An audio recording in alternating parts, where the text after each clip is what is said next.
One of the very greatest benefits of the Myers-Briggs Type Indicator, the MBTI, is the opportunity for growth within each personality type. So within each of our 16 personality types, there exist areas in which every individual can grow and even develop.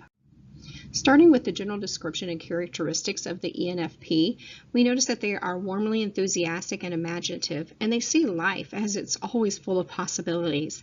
They like to make connections between events and information, which they do very quickly. Then they're going to confidently proceed based on the patterns that they have perceived or that they see.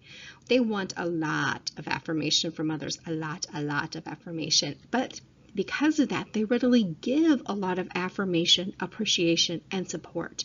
They're spontaneous and they're flexible, and they rely on their ability to really improvise and depend upon their verbal fluency.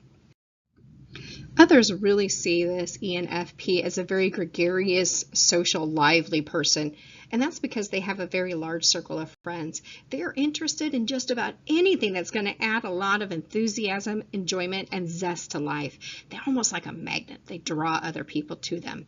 At the same time, they value depth and authenticity in their relationships, and they're going to direct a lot of energy to creating and supporting very open and honest communication parts.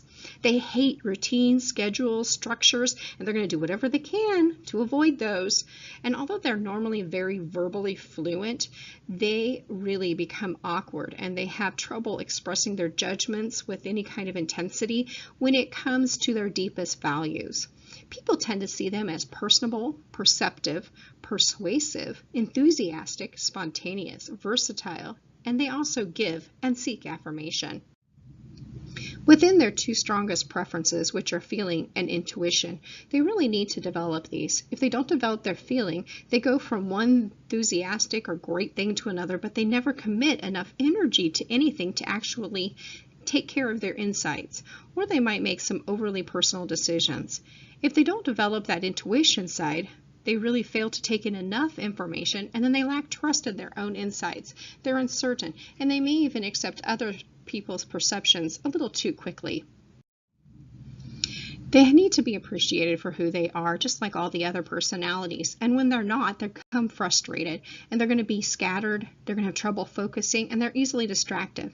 They fail to follow through on decisions, they're rebellious and non-conforming, and they'll ignore deadlines and procedures to an extreme.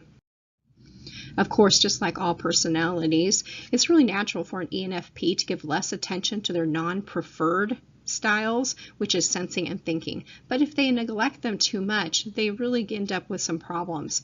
They're not going to take care of the details and the routines required for implementing their aspirations. They'll overextend themselves because they're not going to be able to say no to interesting things or to people.